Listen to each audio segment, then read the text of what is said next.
அடுத்த பெருங்களத்தூர் பகுதியை சேர்ந்த தனலட்சுமி தனது 2 வயது குழந்தையுடன் சென்னை பத்திரிகையாளர் மன்றத்தில் பத்திரிகையாளர்களை சந்தித்தார்.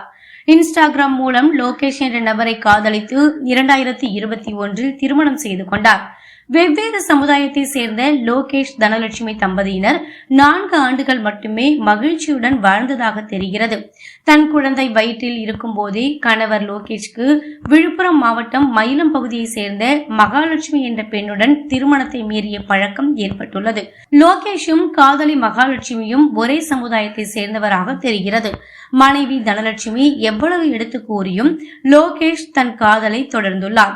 ஒரு கட்டத்தில் காதலி மகாலட்சுமி தன் காதலன் லோகேஷுடன் இருக்கும் ஆபாச வீடியோக்களை தனலட்சுமிக்கு அனுப்பி மன உளைச்சலுக்கு ஆளாக்கி தற்கொலைக்கு தூண்டியதாகவும், இது சம்பந்தமாக தாம்பரம் காவல் ஆணையத்திற்கு உட்பட்ட சேலையூர் காவல் நிலையம், சிட்லப்பாக்கம் மகளிர் காவல் நிலையம், பீர்க்கன்கரணை காவல் நிலையங்களில் புகார் அளித்தும் காவல்துறையினர் எந்த நடவடிக்கையும் எடுக்கப்படாததால் மிகுந்த மன உளைச்சலுக்கு ஆளான Dhanalakshmi Social Justice for International Anti Crime அசோசியேஷனை சேர்ந்த சாம் பிரவீன், பிரமிளா எஸ் குமார், சாந்தி ஆகியோர் உதவியுடன் சென்னை பத்திரிகையாளர் மன்றத்தில் செய்தியாளர்களை சந்தித்து தன் நிலை குறித்து தெரிவித்தார். இது சம்பந்தமாக Civil and Human Rights Council of India Sam Praveen அவர்கள் பேசுகையில், இந்த பெண் பாதிக்கப்பட்ட தனலட்சுமி 2 வருடங்களாக மேலே குறிப்பிட்டுள்ள காவல் நிலையங்களில் புகார் அளித்து போராடி வருகிறார். ஆனால் காவல்துறையினர் எந்த முயற்சியும் எடுக்கவில்லை. கடந்த ஆட்சியில் தான் இந்த நிலை என்றால் தற்போது வந்திருக்கும் ஆட்சியிலும் இதே நிலை தொடர்வது வேதனை அளிக்கிறது என்று தெரிவித்தார். காப்பாற்றும் ஒரு வழிமுறை, அதை செய்யாம இந்த இதுக்கு எல்லாம் அவங்க மேல செக்ஷன் மேட் அவுட் பண்ணி ஆக்ஷன் எடுத்து காட்டுங்க, அது போதும். அதுக்கப்புறம் டைவர்ஸ் அப்ளை பண்றது, மெயின்டெனன்ஸ் பண்றது, அதெல்லாம் நாங்க பாத்துக்கலாம். Compromise, no compromise, only execution. தப்பு பண்ணவன் தண்டனை அனுபவிச்சே ஆகணும். ஒரு பெண்ணு தன்னை நம்பி தன்னை முழுசா ஒப்படைச்ச பொண்ணை துரோகம் பண்ணி இன்னைக்கு வாழ்க்கை இழந்து அந்த பொண்ணை தூக்கி கடாசிட்டு நீ வேற ஒருத்தி கூட போயிருக்க. Legally you are married. இன்னைக்கு அது ஒரு சட்டம் சொல்லுவாங்க, யார் வேணாலும் யார் கூட வேணாலும் வாழலாம்னு. அந்த சட்டத்துல ஒரு விஷயம் இருக்கு, நிறைய பேருக்கு அது தெரியறது இல்ல. மனம் இப்ப கட்டின மனைவிய ஒத்துக்கிட்டு நீ போன்னு சொன்னானா நீங்க போய் வாழலாம். ஆனா கட்டின மனைவியை விட்டுட்டு நீ இன்னொருத்தி கூட வாழ்ந்து ஒரு வீடியோ எடுத்து அனுப்புறன்னா அப்ப நீ எந்த அளவுக்கு யூ ஆர் டோட்டலி ராட்டன். அவன் மேல 100% சீரியஸா ஆக்ஷன் விழணும். அதே போல இந்த பெண் மீதும் உண்மையாவே சீரியஸான ஆக்ஷன் விழணும். சட்ட பிரகாரம் நடவடிக்கை எடுத்தா போதும் சார். எங்களுக்கு நாங்க பண்றோம் சார். ஆனா அந்த சட்டத்தையே பண்ண முடியலையே. இப்ப என் பேர் தனலட்சுமி. நான் எங்க பெருங்களத்தூர் தீர்க்கங்கரையில தான் இருக்கேன். எங்கள் வீட்டுக்காரர் இந்த மாதிரி பண்ணதுக்காக நியாயம் கேட்டு தான் நான் எங்கள் சார் கிட்ட வந்தேன்.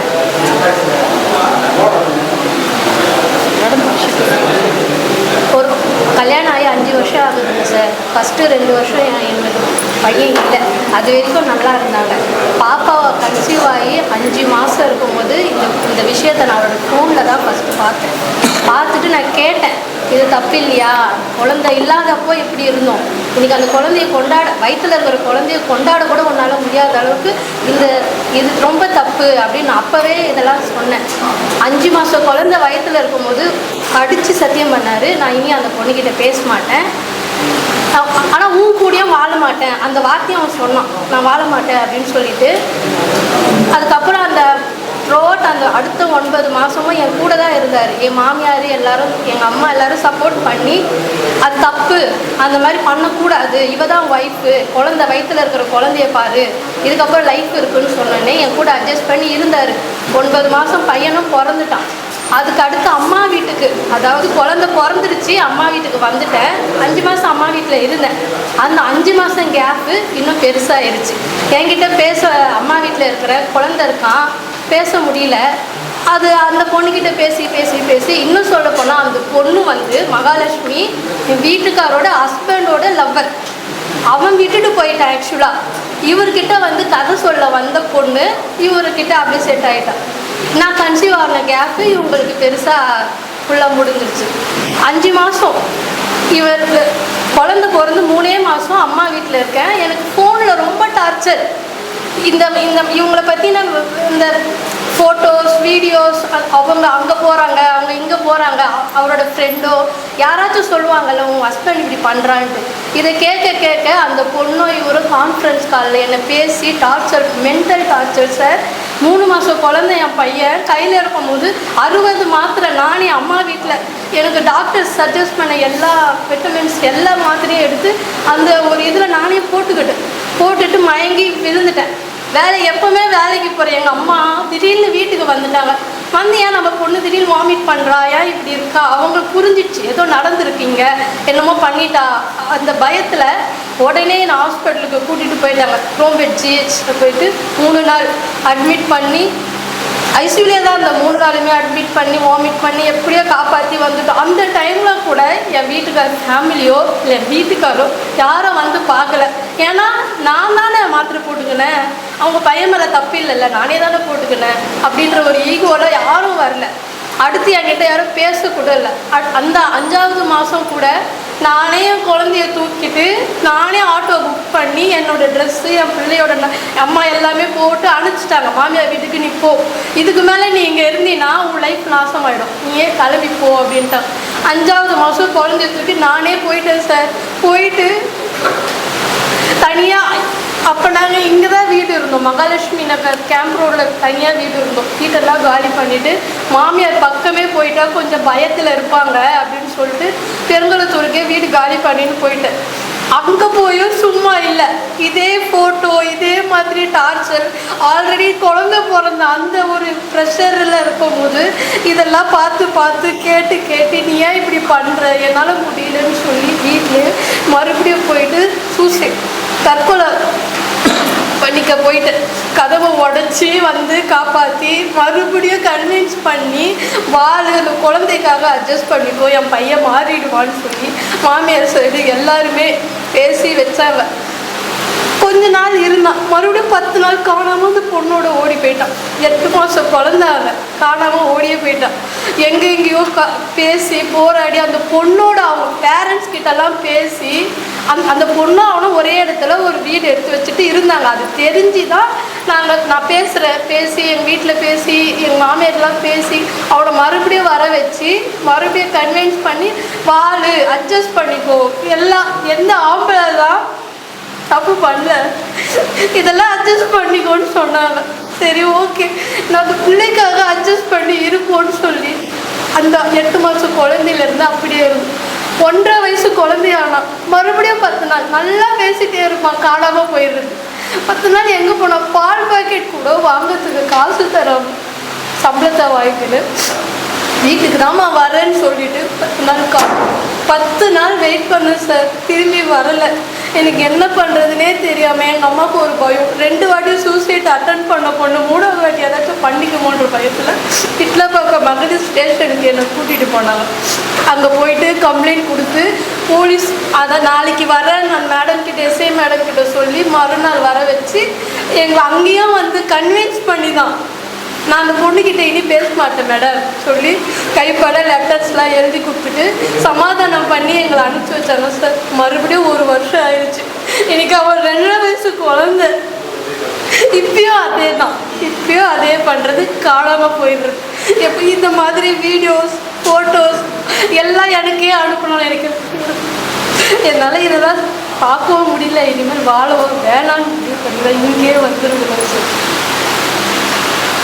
தனியார் கம்பெனியில் ஃபோர்க்லிஃப்ட் ஆப்ரேட்டராக இருக்கார் சார்.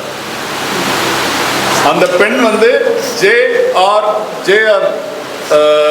மெடிக்கல் காலேஜ் அண்ட் ஹாஸ்பிட்டலில் ஷி வாஸ் ஒர்க்கிங் ஆஸ் அந்த லேப் அசிஸ்டன்ட் அந்த மாதிரி போஸ்ட். அந்த இது வந்து மயிலம்ல இருக்குது, JR medical college and hospital. இப்போ 2 டேஸ்க்கு முன்னாடி கூட அந்த பொண்ணுக்கிட்ட நான் தான் பேசிக்கிட்டு சரி ஒரு சார்பாகவே விசாரிக்க கூட அந்த பொண்ணு என்ன பண்ணியிருக்கான்னு கேட்குறேன். நானே ஃபோன் பண்ணி கேட்குறேன், அம்மா நான் ஸோ பேசுகிறேன், நீங்கள் வந்து இதை மாதிரி பண்ணுறது தப்பு இல்லையா அப்படின்னு கேட்குறேன். சரி அவங்க ஹஸ்பண்ட் தான் திருட்டுத்தனமாக பண்ணுற விஷயத்த நீ இந்த வீடியோ ஃபோட்டோ அவங்க கட்டின மனைவிக்கே நீங்கள் அனுப்பி என்ன நிரூபிக்கணும்னு நினைக்கிறீங்க அப்படின்னு கேட்டேன். அதுக்கு அவங்க ஏன் இஷ்டம் அதை கேட்குறதுக்கு நீ யார் அப்படின்னு என்கிட்ட கேட்குறாங்க. நான் உன் இஷ்டம்னா நீ வீடியோ எடுக்கிறேன், நீ தனியாக பார்த்துக்கோ, கட்டின மனைவிக்கு அவங்களுக்கு நான் தான் அனுப்புவேன், இன்னும் அனுப்பிட்டுப்பேன், பார்க்க சொல்லுங்கள், இல்லை நீங்கள் சேர்ந்து பாருங்கள், இல்லை அவங்க கூட சேர்ந்து நீங்களும் தூக்கு மாட்டி சாவுங்கன்னு ஒரு ஆஸ் அ ஒரு சோஷியல் இன்டர்நேஷ்னல் ஆன்டி கிரைம்லுக்கு என்கிட்டே அந்த பொண்ணு திமிராக பேசுகிறாங்களே தவிர, அதை விட்டுக்கிட்டு மறுபடியும் அவங்க ஹஸ்பண்ட் லோகேஷ் கிட்ட நான் பேசுனேன். அவர் என்ன சொன்னார், என்னம்மா நீ யாரும்மா என்ன பேசுகிற அப்படின்னு கேட்டேன். சொன்னேன் ஸோ அண்ட் ஸோ பேசுகிறேன், இந்த மாதிரி தனலட்சுமி கம்ப்ளைண்ட் கொடுத்துருக்காங்க, தனலட்சுமி கம்ப்ளைண்ட் கொடுத்தா அதுக்கு நான் என்ன பண்ணுறது, நான் தான் லவ் பண்ணேன், நான் தான் கல்யாணம் பண்ணேன், நான் தான் கூட்டிகிட்டு ஓடி போய் கல்யாணம் பண்ணேன், இப்போ நான் இன்னொரு பொண்ணு கூட இருக்கிறேன், அதுக்காக நான் ஒன்றும் பண்ண முடியாது, நீங்கள் வீடியோலாம் அனுப்பியிருக்கீங்களா அப்படின்னு சொன்னக்கா, அதுக்கு என்ன பண்ணுறது, என் இஷ்டம், நான் யாருக்கு அனுப்பி நீங்கள் கேட்க ரைட்ஸ் கிடையாதுன்னு சொல்லிட்டு ஃபோனை கட் பண்ணிட்டாங்க. நான் என்ன ஒரே ஒரு விஷயம் நான் கேட்குறேன்னா, பத்திரிகை மக்கள் மன்றத்தில் ஒரே ஒரு விஷயம் கேட்குறேன்னா, ஒரு ஆண் ஒரு பெண்ணுக்கு ஒரு நியூடான ஆபாசமான வீடியோ அனுப்புனா என்ன சட்டத்தில் ஒரு இடம் இருக்குதோ, ஒரு பெண்ணாகவே இருந்தாலும் அவனுடைய கள்ளக்காதலி அதே ஆபாசமான வீடியோ அந்த ஆணுடைய கட்டின மனைவிக்கு அந்த ஆபாசமான வீடியோ அனுப்புனா அந்த மகாலட்சுமியை சட்டத்தில் கொண்டு வந்து தகுந்த நடவடிக்கை எடுத்து எஃப்ஐஆர் போட்டு சட்டப்படி நடவடிக்கை எடுக்க வேண்டும். அதற்கு பிறகுதான் இந்த பொண்ணு தனலட்சுமிக்கு நியாயம் கிடைக்கும்னு நான் நினைக்கிறேன். இதுக்கு முன்னாடி சிட்லப்பாக்கத்தில் எப்பவுமே இந்த ஒரே ஸ்டேஷன் மட்டும்தான் ரொம்ப ஒஸ்ட்டாக இருக்கிறாங்கன்னா, ரொம்ப ஃபஸ்ட்டு அவங்களுக்கு என்னமோ பத்திரிகை மன்றத்தில் அடிக்கடி பேசினா தான் அவங்க கேஸு எஃப்ஐஆரோ ஆக்ஷன் எடுப்பாங்கன்னு நான் நினைக்கிறேன். நியாயமாக போய் பேசினாக்கெல்லாம் கேட்க மாட்டாங்க, புருஷன்லாம் அப்படி தான் இருப்பாங்க, யார் கூட வேணுமா. நான் சொன்னேன் மேடம் நீங்கள் வந்து அதை எழுதி கொடுங்க, அதுக்கப்புறம் பார்த்துக்கலாம்னா அது எப்படி எழுதி கொடுப்போம், நீங்கள் சொல்கிறத வாயால் சொல்லாதீங்க, எழுதி கொடுங்கன்னு கேட்குறேன். நான் கேட்டது என்ன சார் நியாயம், இந்த பொண்ணு கேட்டது அவங்க அம்மா ஒரு குழந்தை, அம்மா அப்பா கிடையாது, சிங்கிள் பேரண்டாக ஒரு பொண்ணை வச்சு இவ்வளோ கஷ்டப்பட்டு இவ்வளோ தூரம் பண்ணுற எல்லாருக்கும் நீங்கள் தாங்க நியாயம் சொல்லி அந்த பொண்ணுக்கு தகுந்த நியாயத்தை வழங்குமாறு நான் கேட்டுக்கொள்கிறேன்.